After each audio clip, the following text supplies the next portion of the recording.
You there? Yo, what's going on, Show Squad? Welcome back to another JC TCG video where we talk Pokemon collecting, the market, and just overall making better plays. Let's get to it. So, today, I want to talk about Pokemon cards versus sealed investment. So, I saw this question pop up on, I believe it was Nostalgianomics stream, and it went something along the lines of, I've noticed Pokemon cards have been doing great.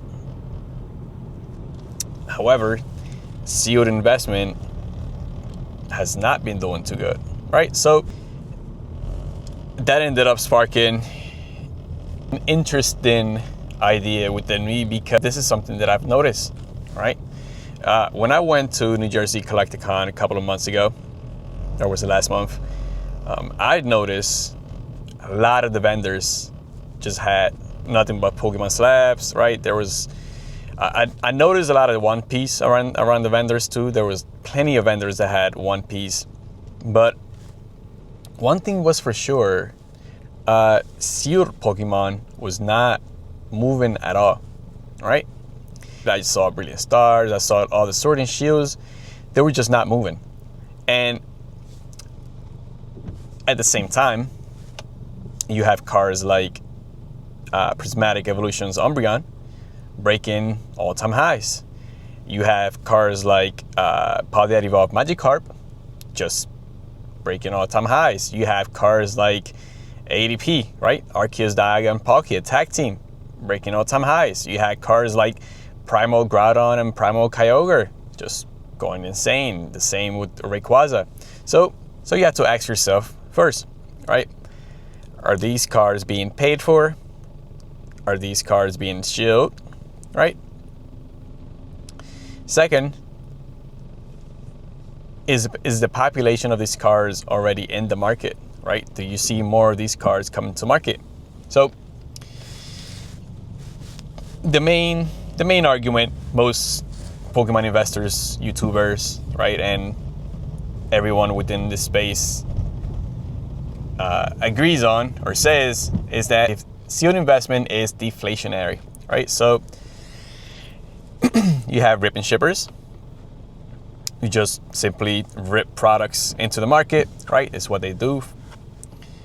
You have collectors who also open up packs, open up booster boxes. And each and every single time one of these is opened up, is less supply on the market, right? Which is the whole deflationary aspect comes into. The thing is, every single time a booster box is open and a special illustration rare is pulled or an IR is pulled, that is more supply to the market, right? Like you have a product that is deflationary, it's an investment, and you have a card which is inflationary, right? More comes into the market, which in terms increases supply, and if the demand does not go up, right? If it increases supply, if the demand does not increase, then value should technically go down. So what's been happening is with some of these cards, right? Like I'm going to use again Prismatic Evolution's Umbreon. It has such a hard rate, right? It's very difficult to pull, and it is very difficult to grade. This is something that stands out more in Scarlet and Violet, right? Because the same thing could be said about the Magikarp. I don't know if it's like a 3% or 10% gem rate, just super low, something along those lines. And in comparison, if you look into Prismatic Evolution's ETB, right, it's been stagnant, right? Like, yeah, they go up from like 110 to, I don't know, 180, 170, around that.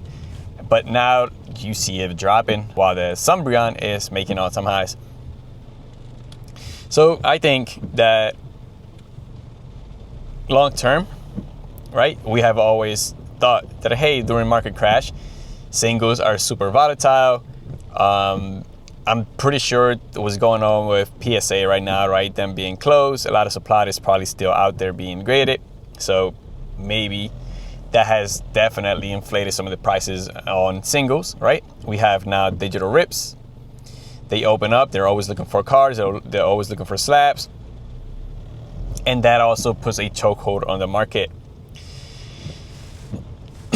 If the big thing here is demand, right? So if demand does not go down, I would say low pop, hard to grade cards, right? Because low pop now is different than what it used to be. So low pop could be any card, I don't know. This is just a random number that I'm going to throw out. Let's say less than 5,000 pop is low, right? Because now we have Sword and Shield cards with over 20,000 pop, right? Like the Umbreon, etc. And then you also have like Van Gogh Pikachu with an insane amount of pop, right? So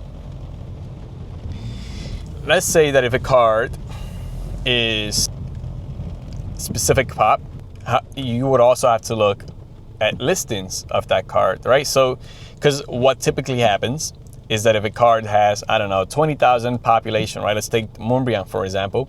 You may go on eBay and you may only see, I don't know, 100 of those cards listed, right? Which technically is not a lot of the supply.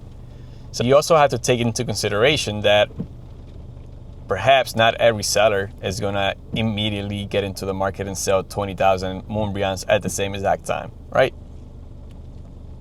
So that in and of itself drives scarcity. The next thing is, if people are moving away from sealed, right, because liquidity, right, is harder to sell, more people want the card and not the sealed investment, as they want to call it, then that also gives it another point for the cards, right, for the slabs. So I also think that the whole narrative of sealed investments was pushed by PokeTubers, right? That wasn't the norm before. So it is interesting to realize and or say that maybe, perhaps, there could be a time in which sealed investments is just not that lucrative, and people lean more towards just collecting and buying slabs, right? Now, I know there's a lot of drama going involved with PSA, right? There's tons of different issues that arrives, right? But with a company that size, it is bound to happen. There's also other places to grade. Me personally, I grade with CGC right now because it's just impossible to send anything to PSA. So there could be a timeline, if you want to call it that.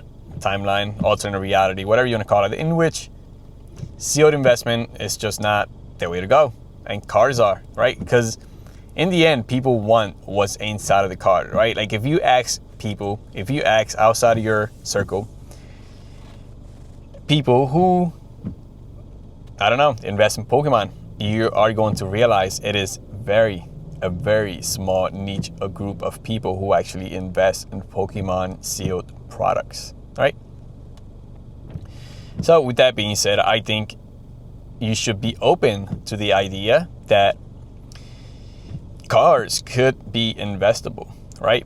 Promos are, you know, if they're found within a specific price range, they're very lucrative. Certain cards, right? Like we all saw what happened with the reverse hollow brooms from like Crystal Guardians and those sets, right? They just started skyrocketing.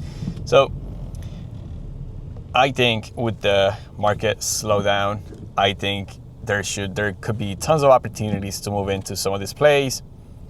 And if you want to invest in some of these cards, maybe, could be, I don't know. It is something that I'm still trying to figure out myself. I think it's always good to be open to the idea that, hey, we don't know everything, and just because everything has played out in a certain way doesn't mean that it will always play out that way. So, that being said, I'm gonna wrap it up here. If you found this video useful, right? If you like this type of content, please give it a like, comment, and subscribe, and I'll see you all in the next one. Peace.